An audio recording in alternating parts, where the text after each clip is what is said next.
Well, hey again to the Eastern Seaboard and the Western Seaboard and the Pacific Northwest and good morning Vietnam and all that.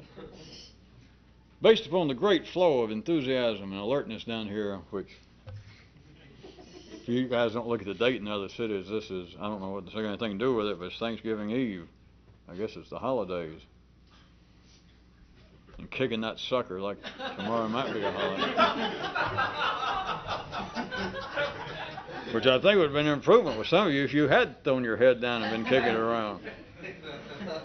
But at any rate, since we were on such a roll for the last few nights, I wanted to hit one or two more things that we were already talking about. For you people out there, and since it was brought up tonight, is absolutely, you recall where we were, those of you in the other cities and here, I assume that, well, that's not safe to assume, is it? But I wish you had gotten the other epilogues up the last few nights up, leading to this, or up until this. But they asked, based on some of that, about groups and having nobody on site in charge and trying to produce what amounts to your own group and your own kind of leader in a new nervous system neighborhood, a new address. That in conjunction with what I know you all attempted to bring up tonight, is ask yourself this, if not let me do it, is who can face it?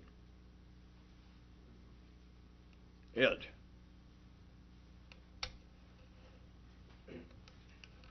The near impossibility of actual change.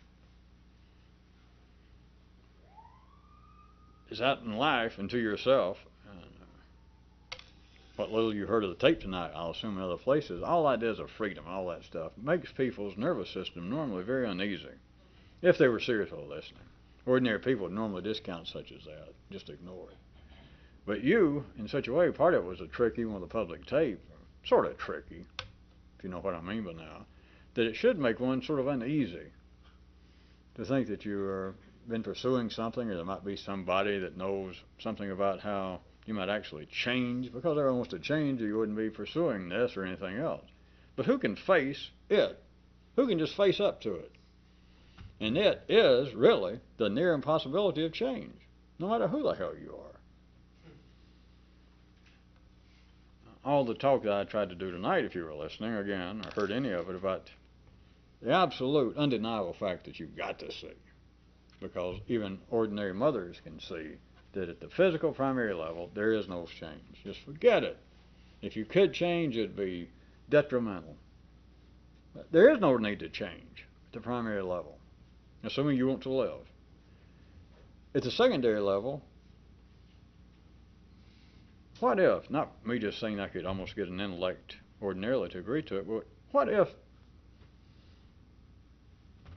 the small degree, the small possibility of change that even the most astute and alert of you sometimes suspect, what if that is not an under suspicion?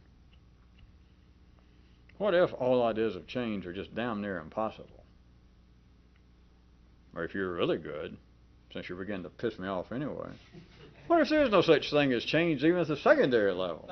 What if in some way I could convince you it was true, or for the sake of us talking, let's assume that you would take anything I'd say, like, if I ever do my hand like this, it means, now this is serious. And I said, all right, everybody understands that there's no primary change. Yeah, anybody can see that. And what if I said, all right, forget all this stuff about what if, or it's, kind of iffy, or, if I said, let me tell you, if I've ever told you anything true, let me tell you this. At the secondary level, there is no such thing as change. I mean, do I have to say more? What if I said, all right, you can fast, you can pray, you can chant, you can shave your head, you can let your hair grow long, you can attend here, listen to me talk, we can do it 3 nights a week, we can do it 20 nights a week. And there is no such thing as change possible. Not just physically, there is no such thing as change here.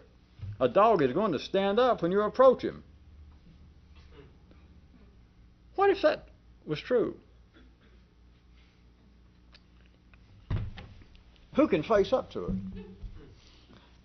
Here's the real dirty part that I wanted to go ahead and tag on tonight, even though it did not seem to be the most propitious of nights. What if that were true? Then that would mean several things. Then whoever told you that Oh, let's don't beat around the bush. It's me. If I knew that, and I told you that, it'd mean one thing, that I know a little more than you're supposed to ordinarily know some way. Just some way. And two, then if you are in the vote with everybody else that there is no such thing as change, forget it. If I said that's a fact, and let's assume that you accept it, all right? That in some way your nervous system could just accept that with no reservations, that there is no such thing even here in your personality, in your mind, in the secondary world. There is no such thing as change anymore. You can no more change the least thing about you personally than you can to change the number of eyes you have. And if you said, okay, all right, first off, in some way I know that, we're assuming. The second part is this. If it's true, and you're still interested, do you understand that that alone has taken you far, far, far away from the ordinary? You hear me? If I said that you can't change any more than a drunk laying out in the street can,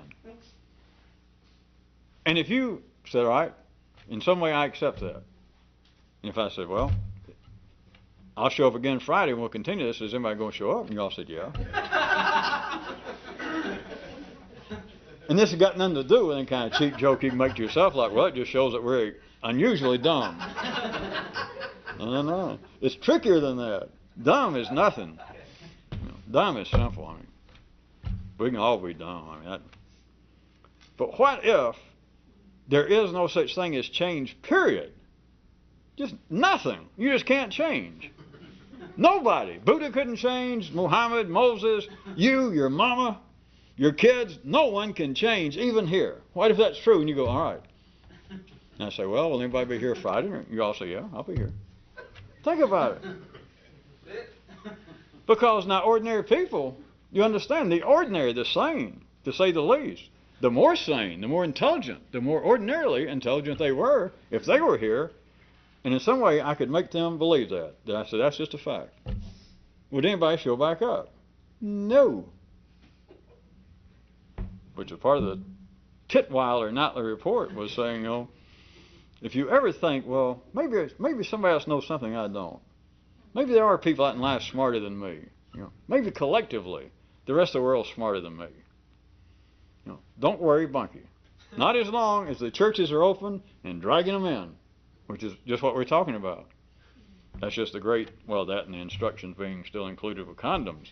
But as long as the churches are dragging them in, which they are, as long as they're dragging them in, all idea is that, well, nobody's free. In any way, that has nothing to do with the ordinary. And if it did, the churches would not be dragging them in. Because if it did, of course, if you're following this, ordinary people's nervous system would not get up in the morning. That if you could take ordinary people, and if this is an absolute fact, Jack, that there is no such thing as freedom on any level, that no one can change, forget it, in your dreams, worse than that, triple it, and you get ordinary people, intelligent people, and somebody could tell them that, and they go, God damn, that's true. Do I have to ask you whether they will show back up? If I say, well, we'll meet again tomorrow night, who would like to be here? Can you imagine what they would have to say? Assuming that they would bother to respond.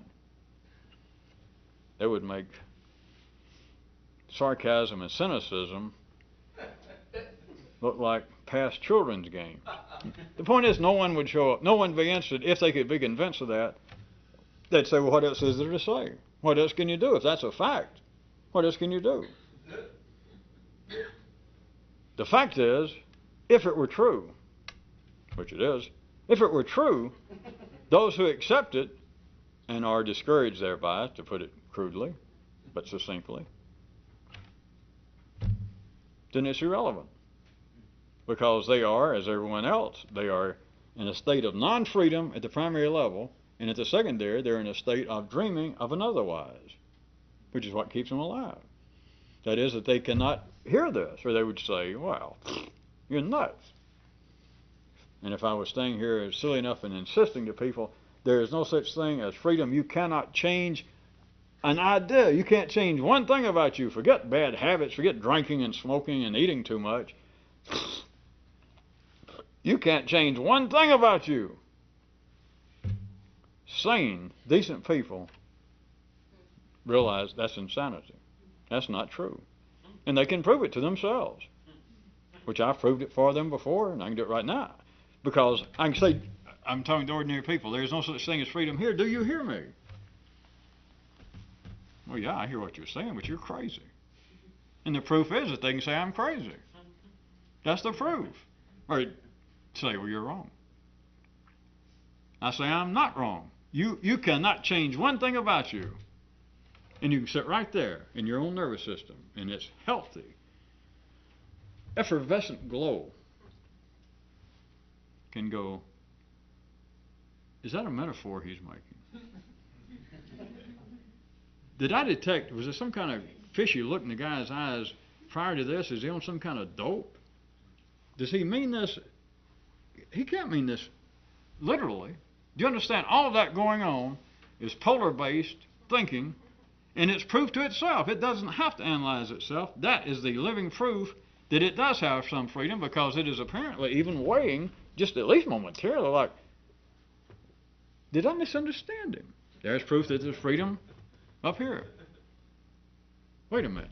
Are any of these other people taking that serious around me? Is it just me that hears that the guy's nuts? There's freedom. There's proof of it.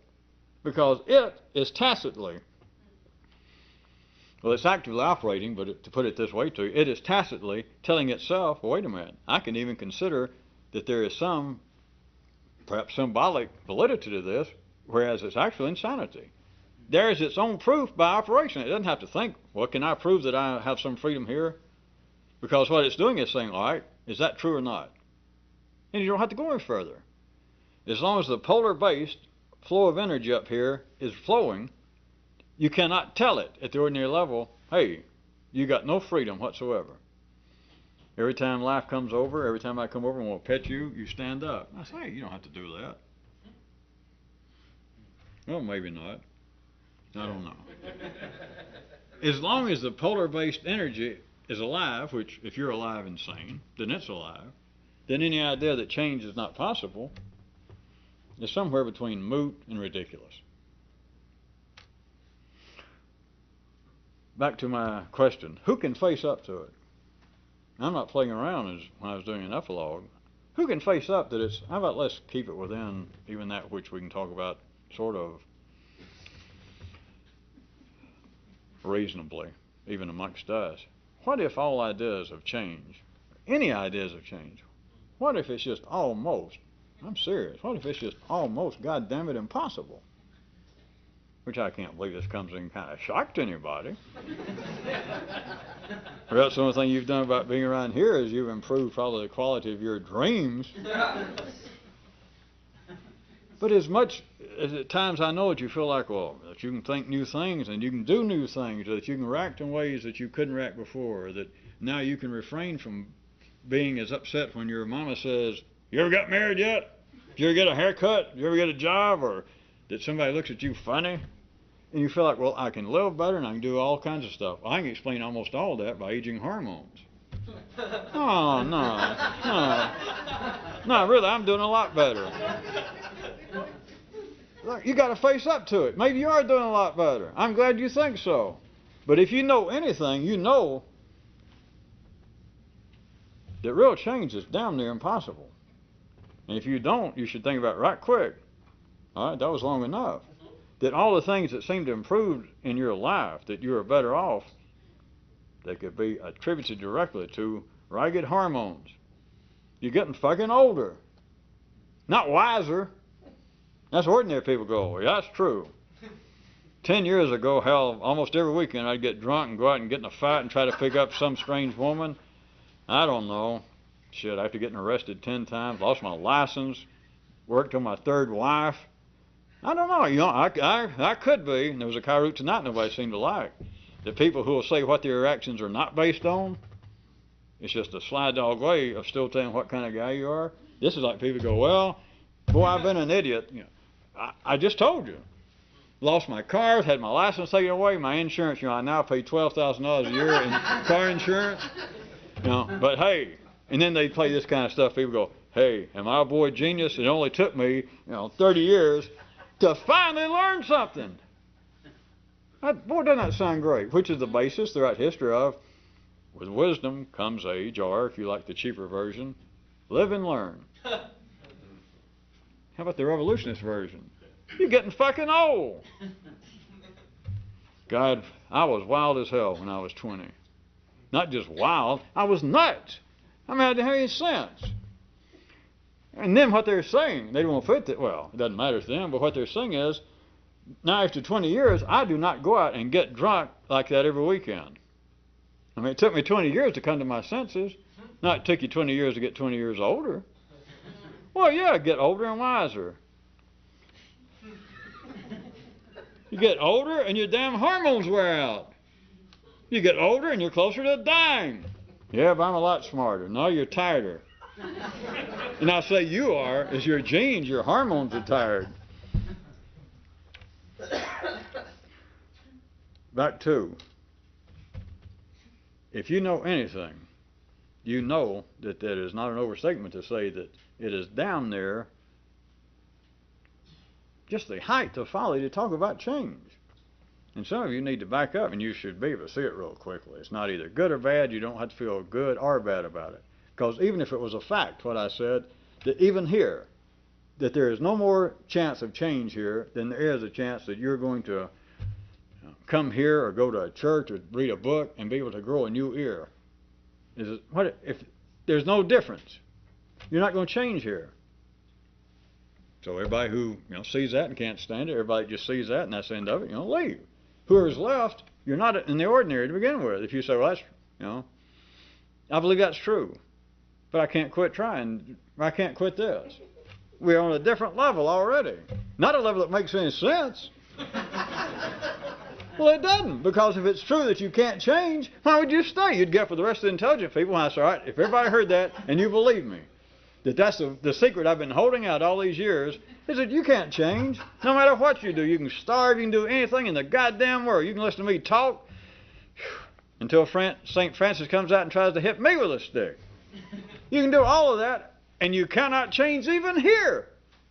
All right? There it is. There's the confession. And so everybody leaves that wants to leave, and the rest of you are sitting here. We're on another level. If it was true. If it was true, it would only be the ordinary that would feel one way or the other about it. A real revolutionist. Even if by now you don't even know whether you are one. Assuming you're taking the last 10 minutes to heart. That all your great change I've just laughed off. That all the change you...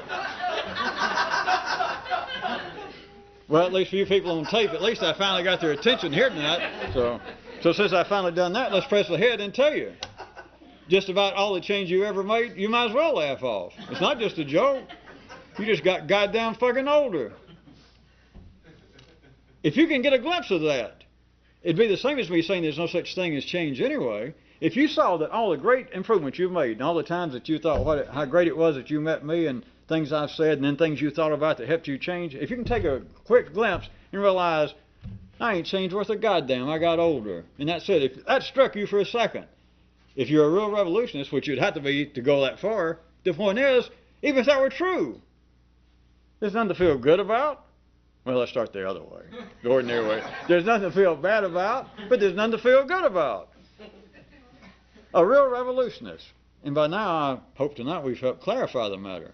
That if there is no way to change, that you can't be a real revolutionist.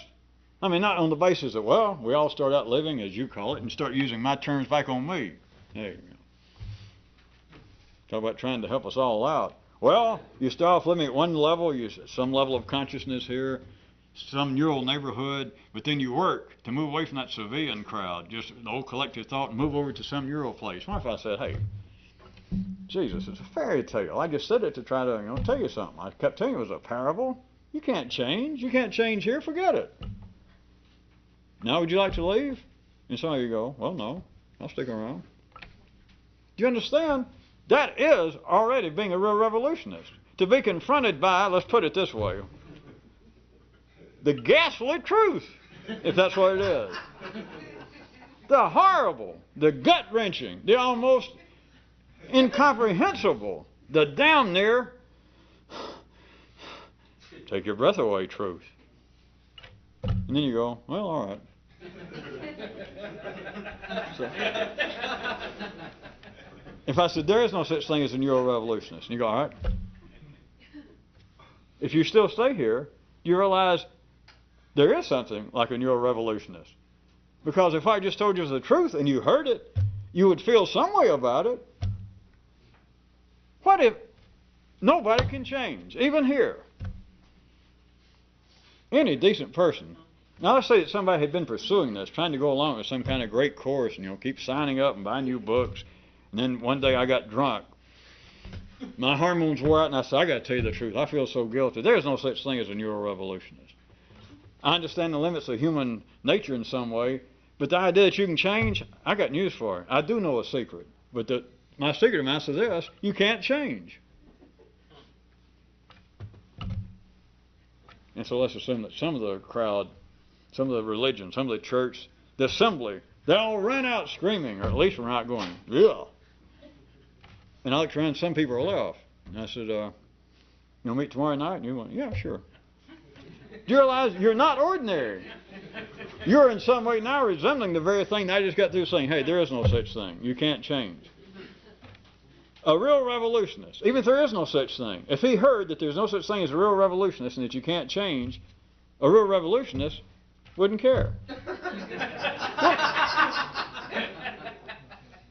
I know it's tricky.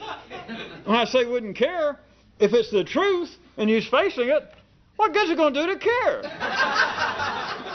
You got to be ordinary. You got to be respectably sane to care. I mean, if you found out, well, I wasted all this time and I can't change. God damn, I'm so mad I could spit. At least I'm going to leave. At least I'm going to finally be intelligent and stop this shit. Well, okay, I don't blame you. And they leave. And some people are left. They say, well, we're going to meet again Friday. And I said, well, if you want to. There is the very thing that doesn't exist. You are a neuro-revolutionist if you don't care. And I agree, the term is not good, but if you found out that there's no such thing as a neuro-revolutionist, if you found out that you cannot change, period, if you heard that and you accepted it, and it did not make you feel bad, and I got to throw in because it's polar-based to start with, and didn't make you feel good. That's what I mean by you didn't care, but you didn't care doesn't really sound right, because it's not really disinterest. Well, it's not uninterest. It's not lack of interest. But it'd be, of course, getting close to the thing that's just literally impossible with polar-based reality. That is, something that would be objective. Because you cannot not care about something and then care enough to look at it or to think about it. So it's not possible. So when I say that you wouldn't care, it's not that. But if you heard that there is no such thing as a neuro-revolutionist, I mean, I made up the term, but people have been talking about this shit forever. They called it Christians and Jews and the Enlightened, and they called it everything. But it's a dream. Everybody that thought that they followed Buddha and his teachings, all these great things, and meditated and sat under trees and climbed trees and fasted, and those that, right when they're dying, are Christians and people of all religions, martyrs that were held down and say, admit it, you've wasted your life. And people said, no, I haven't. You can kill me, but I won't admit it. Because what I've gotten from doing so-and-so, whatever it is, from trying to be a Neuro-Jew, a revolutionist Christian, trying to do this has meant the world to me. Go ahead and kill me, but I won't deny it. They care one way or the other. So it doesn't matter. You can't tell somebody like that, wait a minute, that's a dream. You have wasted your life. Ha! And part of the proof is they're about to almost seek martyrdom. So what greater proof is that you're wrong for a Roman soldier to say, hey, there's no such thing as Christianity. There's no such thing. That guy didn't know anything. Admit it. Just admit it. Either that or we're going to toss you out there to those Republicans, the lions. And the guy says, no. Do with me as you will. There's the proof. There's the proof they're wrong, right? They care. It either makes them feel good or bad. A real revolutionist, if he heard, don't lose the parallel, but if he heard and in some way could accept it, that is, he couldn't avoid it, that there is no such thing as the neural revolution. No one can change. You can call it anything you want to. You can call it mystical Christianity. You can call it flying batshit. You can call it the Neuro Revolutionists. But you can't change. It would take a Neuro Revolutionist to hear that and not feel bad about it and not feel good about it. Just feel kind of revolutionary about it.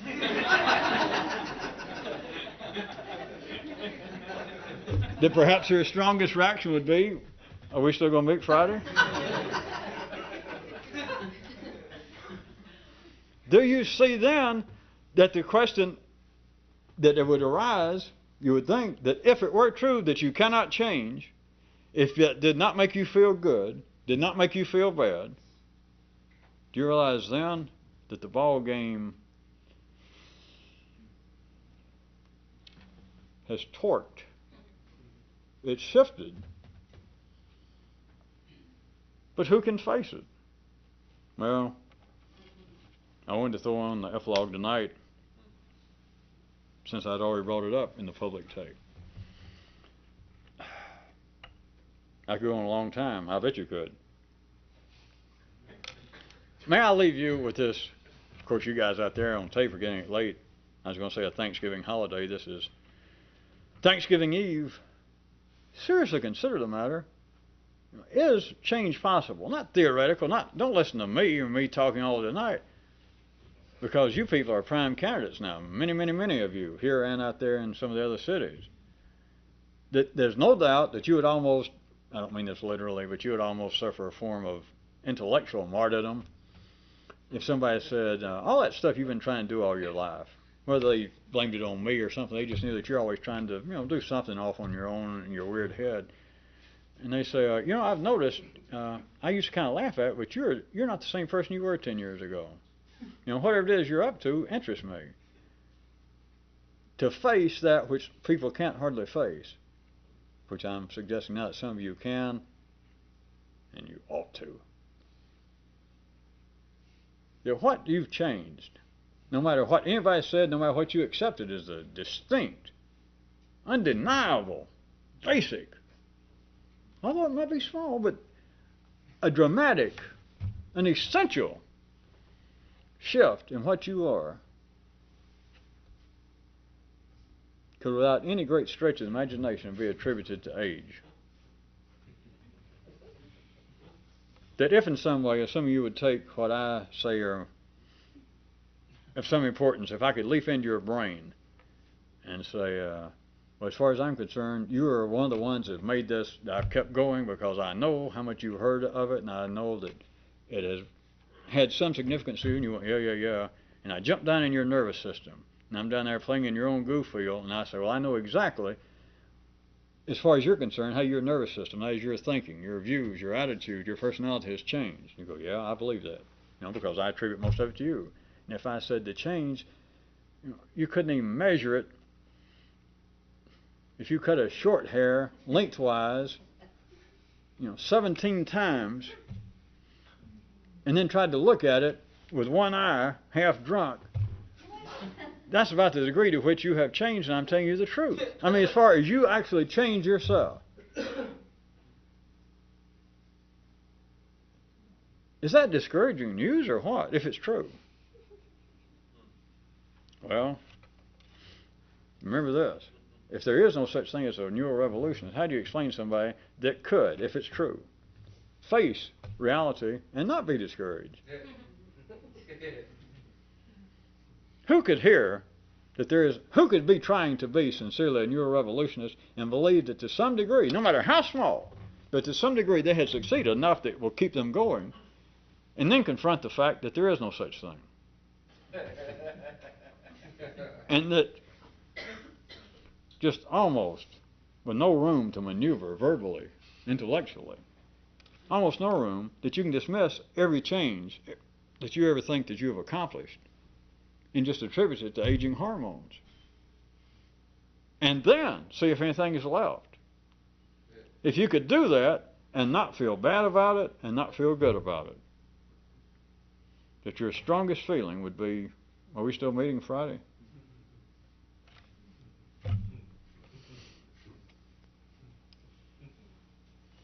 Well, I guess it's maybe a questionable way, but that was going to be my holiday gift to everyone.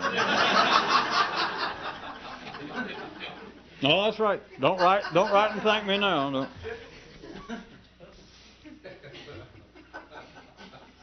One last thing that I wanted to wrap up when I was talking about trying to build up, or that you should be able to build up your own kind of a new, useless, stable structure, which is not, believe it or not, well, some of you will, disconnected what I was just talking about. But it's like to be able to just fuck all the circumstances, even if you find the circumstances are that, hey, I can't hardly move. Okay, fuck that. Are we still meeting Friday? That was from the last tape, you recall, our last epilogue. But I was going to point out on such things as me saying that you would be well within your own personal responsibility is to set up some sort of unyielding, non-verbal, don't even tell yourself, just do it, kind of structures of getting up and doing the numbers and exercise, doing something. And I was going to point out that you could even carry it a little further, but it's got to be meaningless. You can't believe it amounts to anything. But the easy ones, everybody else does already. But you, besides just exercise, I was going to point out you could do such things as change something irrelevant in your diet. Cut out salt. And forget, I don't give a goddamn, I don't know whether it's true, just to be casual. I don't know whether it'll help you to cut out salt. Who cares? Jesus. You got 65 years, your hormones will let you know whether, at any rate, but to change something in your diet that's irrelevant. It's just that you're in the habit of putting on salt, stop it. But for no reason, don't tell yourself, I'm going to stop it because I'll feel better. Jesus, see, there you are again. You think, yes, I can change. Not only can I change, I'm sane. I would only change if it'll help me. It's only ordinary people with too much salt, eating too much, drinking too much. It's only ordinary people that think, yes, I'll change and help myself. Oh, I thought you'd like that. See, the thing is, well, why would I change if it wouldn't help me? Or you could change, besides the diet, besides exercise, etc., would be, I just left out a few, you could change, not to hurt yourself in any way, but change something just irrelevant. Which I just picked out salt, because if you eat anything nowadays, any kind of prepared food, you're not going to get, you'll know it if you get a salt deficiency. But just to quit putting salt on your food on top of everything else, not for any health reason. Fuck health. That's not the purpose. But you can do things without getting out and running, if you can't run. It doesn't have to be just exercise. Or you could change your sleeping habits and not to harm yourself, not to start depriving yourself of your sleep, but you can do just all sorts of things except make sure that you don't listen to you trying to tell yourself, well, not only that this might be a good reminder that I should be trying to do better and work on myself intellectually, well, hell, it'll have the side benefit of helping my health. Don't do that. Don't help your health. If you're not sane anyway, now you're getting less sane. Yes, well, I'll help my health. Boy, I bet your health will be delighted to hear this. Yeah. Maybe your health will send you a card. And I was going to suggest also, in a non-suggestatory way, that you absolutely refuse to get even beyond exercise and diet, that you absolutely refuse to tolerate non-physical suffering. At the simplest level, is just refuse to deal in ordinary human emotions. All right, negative. Is refuse to carry a grudge. You don't need to be a religious person. If you're going to do that, hell, go buy a condom and read the instructions. And you don't do it for anybody that's good, but I'll let Kyrute do it, but I'm going to tell you people personally about the worst thing you can do, and I'm not going to preach a sermon. Hell yeah, I will. About the worst thing that you can do and try to be a new revolutionist is to feel bad non-physically, which is the normal course of the flow of the human nervous system in the city. It's to feel bad non-physically. And you can't just laugh at it, and you can't just dismiss it, because at the ordinary level, it is the breath of life. It is another cow root tonight, for those of you that, as beautifully as Barbara read it, delivered it, was that one kid began to call his human emotions, referred to him as Fat Al Capone, and his disinterested thoughts as the untouchables. The human emotions, once you can see them, they are necessary and is the breath of ordinary life. But they are, without any doubt, they're polar-based, and at least half, at least half of them make you feel bad in a non-physical way, which is necessary in life. It's not to laugh psychologically or spiritually or any other way to ordinary people and say, well, here's a guy that's real hurt because his brother cheated him in a business deal 10 years ago, or that his mother gave him up for adoption, or that his wife mistreated him. I mean, things that are serious. I'm not being funny. You know that in ordinary life it's serious. For a good friend, a family member, a wife, a boyfriend, girlfriend, to just absolutely mistreat you. Here we go, quote, "It's only human to be hurt. It's only human to suffer over it, to, God forbid, even want revenge or feel bad about it." Getting close, aren't we? You don't have to feel bad non-physically if you're a revolutionist. Yes, but there's no such thing as revolutionist. Yeah, but you want to meet again Friday? Yeah, I'll be here. Okay. Don't give me that shit. Just because you can't do it, don't tell me you can't do it. You do not have to feel bad non-physically, and it's about the worst thing in the world you can do. Yeah, that shouldn't come as a surprise once you get a glimpse of what I'm pointing at. You have been surrounded by it culturally, religiously. It's just all religions are just dripping in it. Of course, they have to, as life does, they have to point out things that sound as though they must be done and yet are impossible. That's what makes life run. That's what makes the ordinary nervous system run. That's what makes, assuming that there is no freedom, there's no question of freedom at all on any level. At one level, humans go, sane humans go, no. No, you're partially right. At the physical level, there may not be, but don't tell me there's no freedom at all, because I can ask myself, is there any freedom at all? Yes. The ordinary mind, as springs gradually from the limbic system, from the human emotions centers, at least half the time it is hurt. It is hurting, but it's non-physical. But it is as real, it is as necessary to everybody else as can be. And there is no exception, there is no way out. And the religions are full of it, continually harping, bemoaning, directing otherwise. Thou shalt not. Well, when they're in a good mood, they say, you shouldn't. Hate your fellow man just because he kicked you in the knee. You should not envy other people. You should not ever seek revenge. You shouldn't dislike other people. What is all that? Of course, they call it religious things, or our gods told us. All it is saying what I'm telling you. You shouldn't be hurting non-physically. But it doesn't mean that they should actually do it. They got to dream about it. Sure, they are supposed to. But they're supposed to have the message, don't do that. It's the same thing. It's the same basis as there is no freedom, except part of me has to believe there is. So it says, all the religions, conventional wisdom, is saying, don't suffer. If you took this out of religions, if you can hear this, there'd be no religions left, to put it real crudely. They're saying, do not suffer, don't hurt non-physically. That's what they're saying. Because if you're seeking revenge, if you're mad at somebody, it doesn't matter what. You fill it in. When I say non-physical, if you're hurting non-physically, just take what I said. If whatever it is, I don't care, you're suffering over the fact that your mother died. You're suffering over the fact that the only person you ever loved ran off and left you.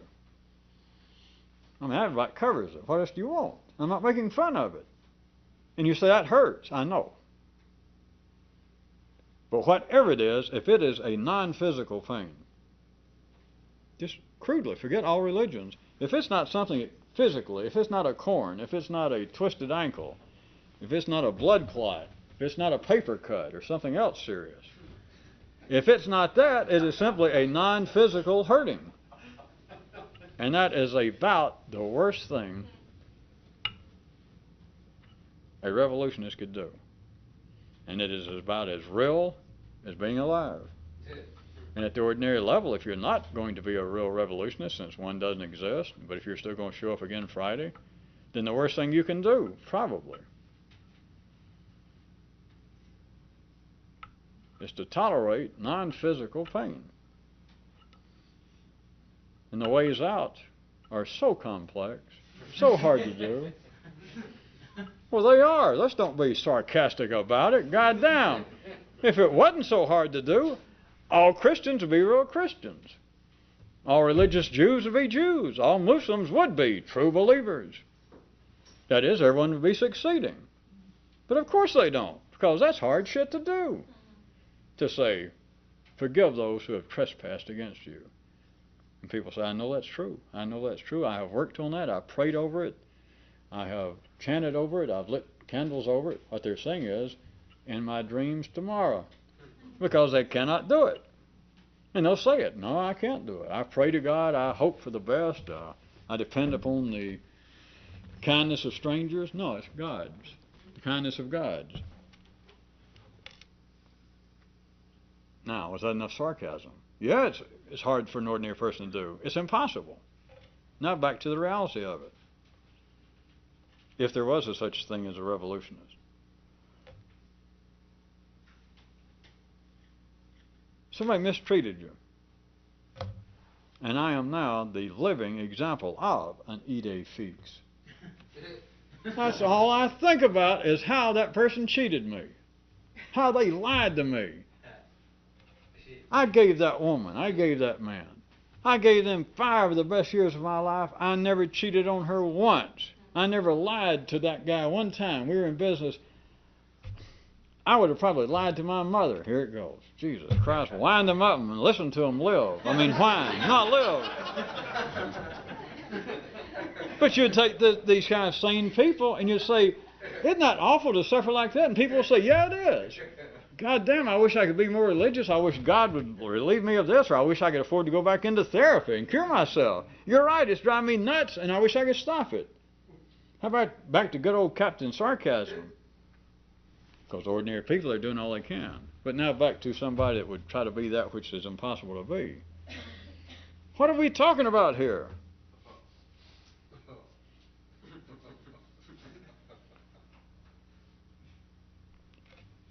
If you had run your hand through a planer, accidentally I'll assume, and it's hanging off just by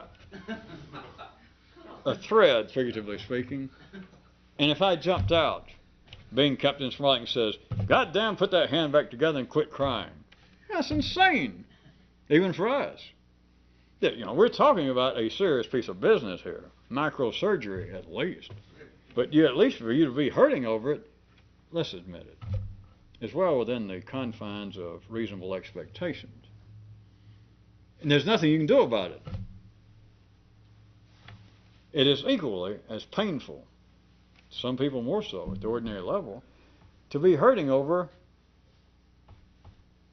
a love affair gone awry, someone mistreating you non-physically, someone lying to you, someone being unfaithful to you. You know damn well there are people in hospitals. People apparently commit suicide. They say they do, which is hard to figure, but they say they commit suicide because of that. But now back to Captain Sarcasm. No, I'm in pretty good health, I guess, physically, if that's what you mean. I don't have any broken bones, and I'm not dying of any disease. But goddamn, you don't know. I have what amounts to literally a broken heart. I mean, since I last saw you, you remember so-and-so, yeah? Gave her, I love that woman, and she just got and just left me. I am hurt. In fact, I would prefer that I actually had lost my hand, maybe at work or something.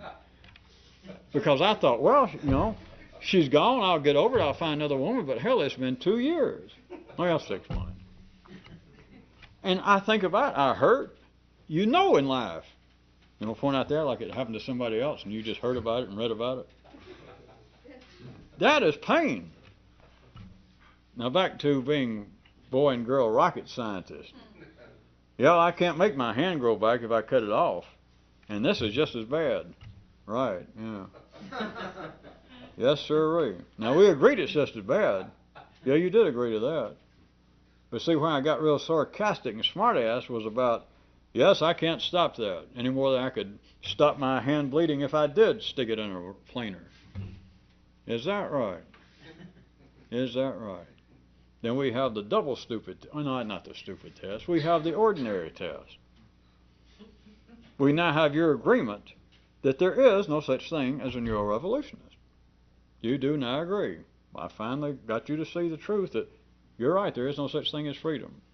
Because I can no more stop myself from continually replaying.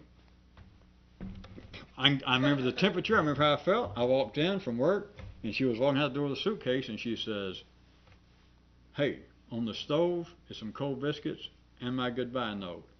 See you, chump. And she was gone.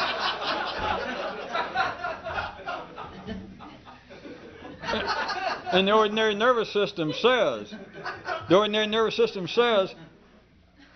back to us, back to me, says, all right, you're laughing and making fun of this. That hurts me as bad as if I had cut off a hand. Okay. And the same regular nervous system says, not only that, I can no more stop that. And I'm still talking for an ordinary person. I can no more stop that. No ordinary, sane, reasonable person can any more stop that than an ordinary sane person could stop their hand simply bleeding if they cut it off. If they go, well, through some great act of willpower, I'll make it stop bleeding. That's ridiculous, they would say. I agree. And they'd say, all right, the pain of her leaving me hurts me as bad as that. Well, all right. But I can no more stop that than I could stop my bleeding. You know, you've gone too fucking far. If there's any chance you're a real revolutionist. If there's any chance you're a real revolutionist.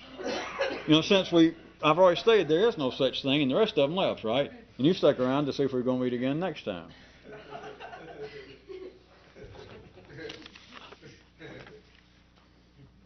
I shouldn't apologize and say it anyway about crudeness, because some of you, I've pointed this out before, and some of you, here it is.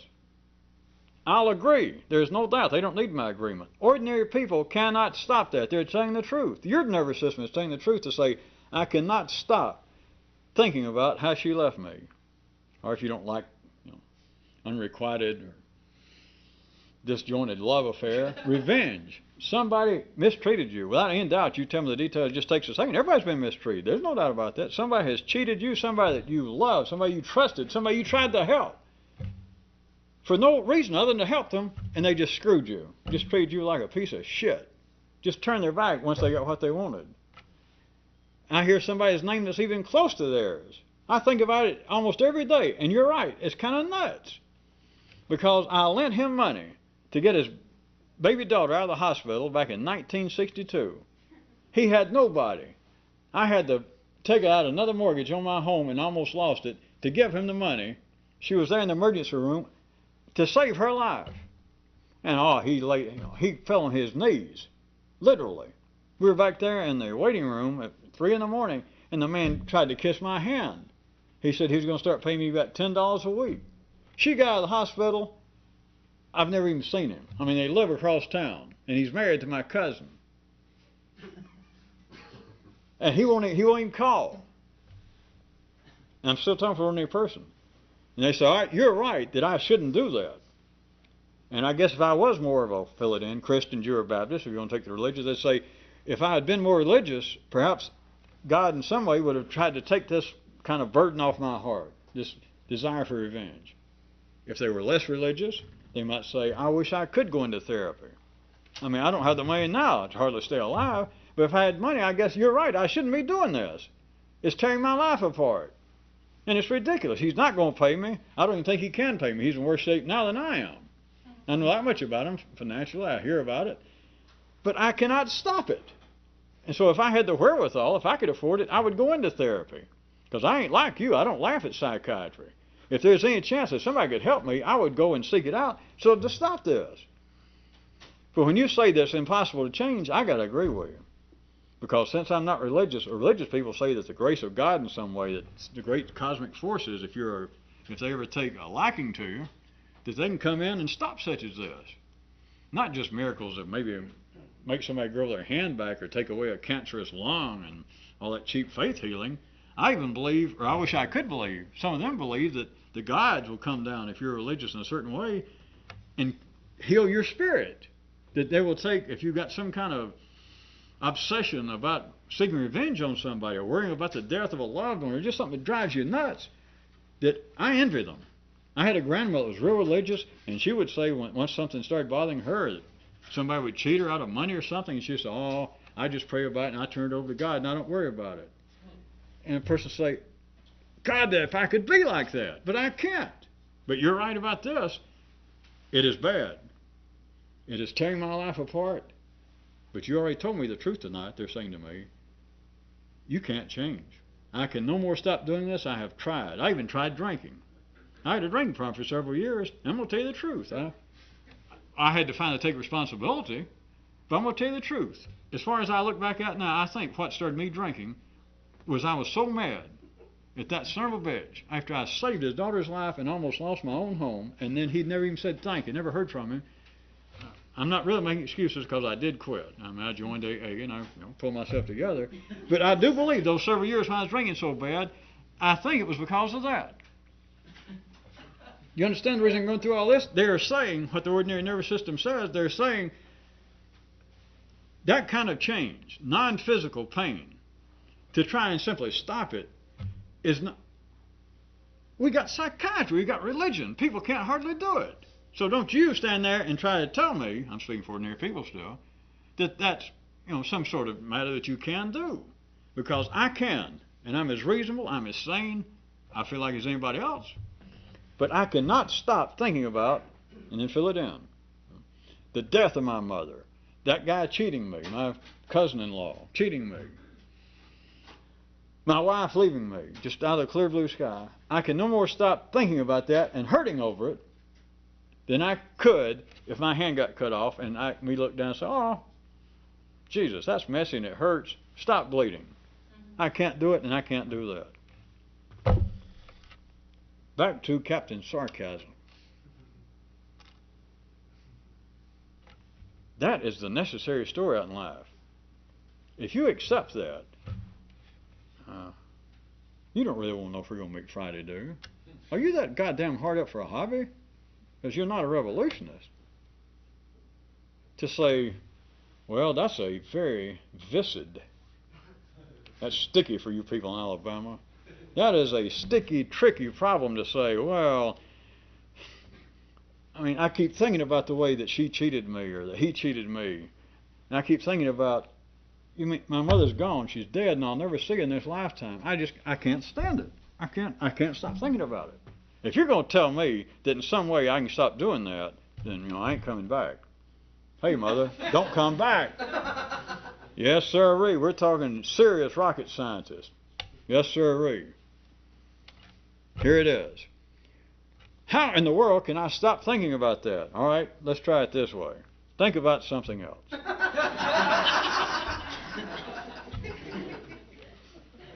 Now, I've had some success, that is, other people have, when I told them that. But that's not even the best one, because that's still based on the polarized reality. It works, but it is so simple. For you people, I won't make excuses for you, because I assume some of you, even though you don't necessarily have to like it, know it's true. Because that's, relatively speaking, is the simpler stage, that I cannot stop thinking about how he cheated me. All right, what they're saying is, I cannot stop thinking. And then you fill in. Okay. But we're talking now about something specific. I cannot stop thinking about him cheating me. Okay. But now remember what they're saying at the old address, because that's the polarized base of energy here, that it's got to be thinking about something. Yes, but I cannot stop thinking about that. Okay. Simple version. Here's what you do. think about that. That's the original rocket scientist way. A little better way is once you can move over into this new place that doesn't exist and that nobody can do. It's not that that's wrong. That'll work, which is why nobody likes it. Well, you surely know that. If they did, we'd all be rich because I would, we'd just all go out on our own right quick and we'd open up offices. The world's only guaranteed money back psychiatrist. One trip. One visit. And tell them we'll have them in and out, say how long is it going to take for you, and they call up one of the appointments. Are you the guy advertising money back ironclad guaranteed psychiatry? Yep. One visit? Yep, that's me. Well, how long is it going to take? Well, how long is it going to take you to tell me the problem? And they say, well, approximately 20 minutes. And I say, you'll be in and out in less than 30. Of course, you could tell them, 22 minutes, but that'd probably scare them off. And they say, well, how much is it? And you say, what's your gross, or what's your net worth? Whatever it is, you say, all right, go sell everything. Of course, you find out if they're serious. Bring me all the money you can raise, sell your house, get a mortgage, and you bring it to me, and I'm going to put you down at 2 o'clock, and you'll be out of here by 2:30. Ironclad money back guarantee. You heard it. And, of course, the guarantee is they come in and they tell you what it is, driving them nuts. And they get through, and you say, all right, you're about to turn right time. They say, all right, that's it. It's 20 minutes. You say, all right, here it is. Are you ready? Put all the money down. Give me all the things. Here it comes. Never fail. Here it is. Don't think about that. Next. Well, you laugh, but I'm assuming that some of you still have the potential to be a new revolutionist. The reason that is, it's beyond funny. The reason that you laugh is it's goddamn fucking true. And if we had some kind of sane, ordinary person here and was somebody trying to torture them and hold them down, and I said, admit it, that the cure for not thinking about what's driving you crazy is to think about something else other than that. I don't care what, just don't think about it. Think about something else. They'd have to go, if I say, all right, we got the hot pokers, we got the Lester Lennon records, we got some Neil Diamond albums, we're going to play them. We're going to play them unless you admit it. Wouldn't that work? They'd have to go, yes, it'd work. Well, you know goddamn well it'd work. That's why it won't work. That's why you can't go in life and do it. It's suicidal. It would stop. It would choke their nervous system. Right there. Back to somebody who might be a neurorevolutionist. To say, for you to still tolerate, of course you're not going to say it to me, and I'll hope you wouldn't even say it directly to yourself, but for you to tolerate any non-physical hurt in you, remember this. You might as well, what you just got through laughing at, be that dumb motherfucker laying here on the floor that we got tied up, waving a Neil Diamond album in his face. As silly as all that was, so you don't laugh now because you're afraid I'm going to get serious. If we're going to say, all right, by God, you got to admit it. Whatever it is driving you crazy, I don't care how bad it is. Everybody loved their mother. And your mother died and you can't quit thinking about it. And it's driving you crazy, right? Yeah, all right, I'm going to put this record on. Unless you admit this one thing, it can't drive you crazy unless you remember it, unless you think about it. Well, I guess you're right. Well, stop thinking about it. It's no longer funny. No, this is getting too close to making some kind of what? Operational sense. It's getting too close to pushing at the edge of, well, it's not possible to change. I have tried everything in the world I could to quit worrying about my dead mother, to worrying about the way that guy cheated me. I have tried drugs. I've tried things that were ridiculous. Looking back on them now, live and learn. I tried drink. I tried drugs. I tried religion. I tried praying. I tried psychiatry as long as I could afford it. Well, it wasn't just the money. I found I wasn't going anywhere. I finally tried to grab the psychiatrist after I'd spent money going in debt, and I said, am I any closer to being cured or not? I mean, I worry about my ex-wife, or I worry about my dead mother. And he finally said, hey, calm down. I got the same kind of fears and worries. And I thought, Jesus, certainly, I worry about things. And I've been paying this motherfucker to try and help me? That's the way it goes. That's why it stays alive. Because it doesn't succeed. It is inconclusive. Is it supposed to be? But don't tell me, don't tell yourself, do not entertain it. And nobody is a cast iron or a faux cast iron God. If you're alive, if you're a human and talking, then the nervous system progressed even right before you started talking enough to have what is called human emotions. Of course, then you got to have this to know you got them. And so your mother dies and you remember it. A dog's mother dies and he doesn't remember it. He doesn't remember that she was his mother. Somebody comes up, another dog, and takes away, you went over to your dog and hand him his own dog biscuit, and you turned your head, and this other dog run in from nowhere and grabbed his biscuit and run off. The dog, simple fact, the dog is not walking around now traumatized. Your dog is not remembering. And this other dog, really, took his bone and just ran off. He is not going around worrying about that. Why? And you can say, well, because he's a dog and all that. Hell, you might as well be a damn religious person. There's one reason why. He doesn't have a talking nervous system. That is, he can't think. That's why he's not mad about it. He was mad when it happened. And maybe he went, "Rrr," and the dog turned around and went bigger. "Rrr." And your dog thought, what the hell? I can skip a bone today. But it was right then. Your dog is not wandering around still remembering and still upset. Mad, feeling guilty. I should have been more macho. I wish I could get revenge. I wish I knew where that other dog lived. And you can say anything you want to. If you're religious, you can say it's because a dog doesn't have a soul, a dog doesn't have a conscience. It's simple. A dog doesn't have a brain like a man. A dog cannot think. And if you can't think how you've been mistreated, you can't have been mistreated. No, it can't be that simple. I know. That's why I said, if it was, we could all be rich. We'd all be down in the Bahamas, or hell, we'd own the Bahamas. Because I'd send you all out to every nook and hamlet in the country, and all you have to do is be there a week or so. Guaranteed, ironclad, money back, one visit psychiatry. If you cannot hurt non-physical without thinking, don't you see the answer? Oh, yeah, I hear what you're talking about, but, shit, that's way too easy.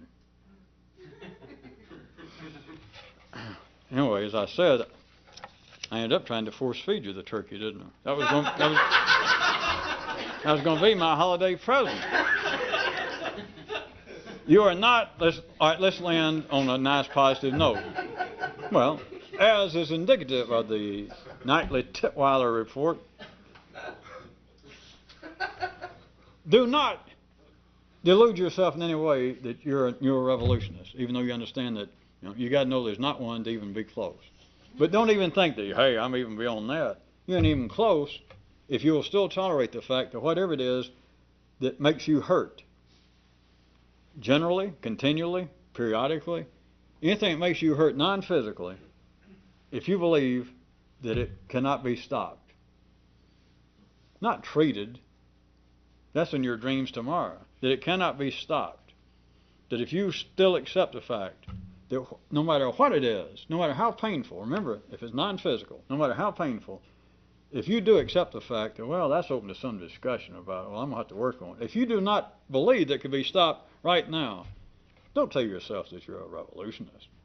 Don't tell yourself that you understand anything. Because you have understood it. Everybody sitting here, and most of you probably on tape if you can pay that much attention third-handedly through electronics. Sitting here right now, all of you heard a piece of this in the last 30 minutes. That you're right. As they like to say, it doesn't take a rocket scientist to do so-and-so. No, fuck a rocket scientist. That's nothing. Here's something that you heard it once tonight, that whatever it is that makes you hurt non-physically,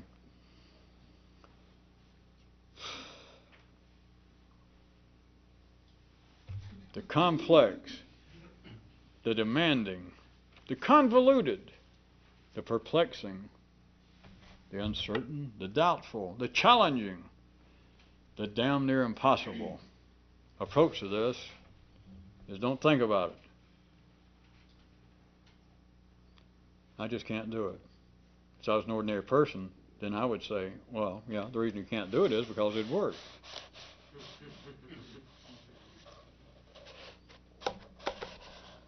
So I'll leave you with, I'll repeat the Kairos again.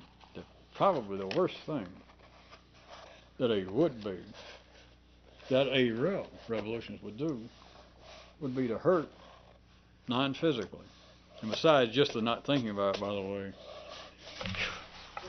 the obvious was so obvious I didn't even go into it. If you must, which is nothing wrong with it, it's not unrevolutionary, if you must, is go and spend all of a couple of seconds and a few words.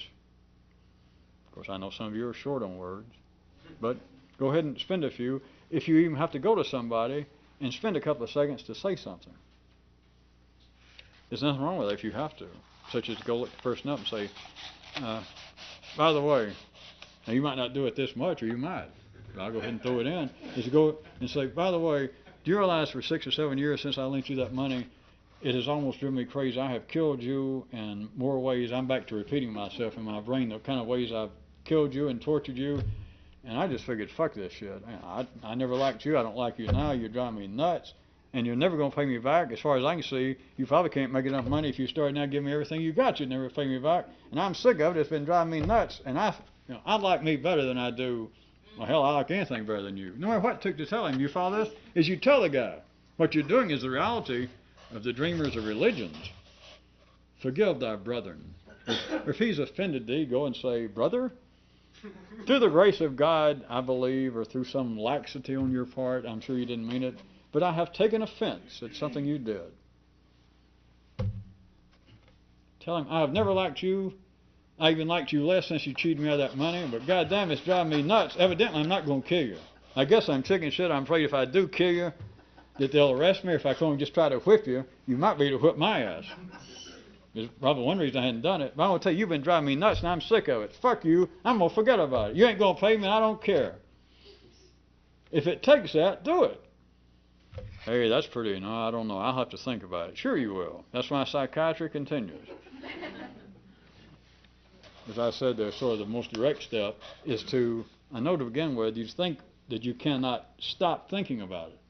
But you can do this. You can think of something else. Every time you think of him, pick it out.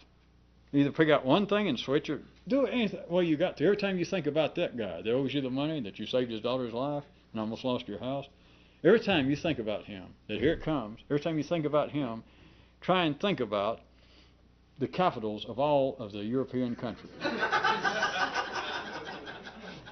Try to think about the fact that you were determined never to think about him again, that when it came up, you were just going to think about something else. Of course, then when you'll be able to move, when you're going to start a new place in your brain, this is not, at any rate, it's possible just to not think about it. But I'm not trying to hold that out as some great, the immediate that you can do unless you're ordinary and say you can't. Which if you're ordinary, of course, you're right, you can't. It's to think about something else. So don't say that, well, there are things that hurt me non-physically and I can't help it. If you say you can't help it, you're right. If you say you can't help it, you're ordinary. If you say you can't help it, you're ordinary. And if you're ordinary, to stay alive, you got to be hurt over non-physical things. But if there's anybody that's non-ordinary here, you're going to have to face it as fuck all that shit. You're a goddamn idiot. You're nuts. You're ordinary. Because you should have started out first hearing me in Cairo saying that probably the worst thing you can do is to hurt non-physically. Now, I don't mean just ordinary people that go, yeah, you're right. Having a broken heart is worse than having a broken leg. Nah, it may be out there, but it's worse. It's probably the worst thing you can do. The very last thing, all right? The pumpkin pie, and then we're gone. Besides me saying, think about something else, or me throwing in the last part there, which I guess was, what? Coffee just before the pie. I'm saying if it takes, go and talk to the person. Or to somebody, go talk to a tree, find a squirrel. It amounts to this. If you can't start off and just be able to think of something else other than that, and do your own immediate, one visit, money back, ironclad guarantee of psychiatry, the other one is this. Do whatever the goddamn hell it takes. But a real revolutionist would do whatever the goddamn hell it took. Maybe you do have to go over there and punch the guy out. How's that for a variation from the Christian?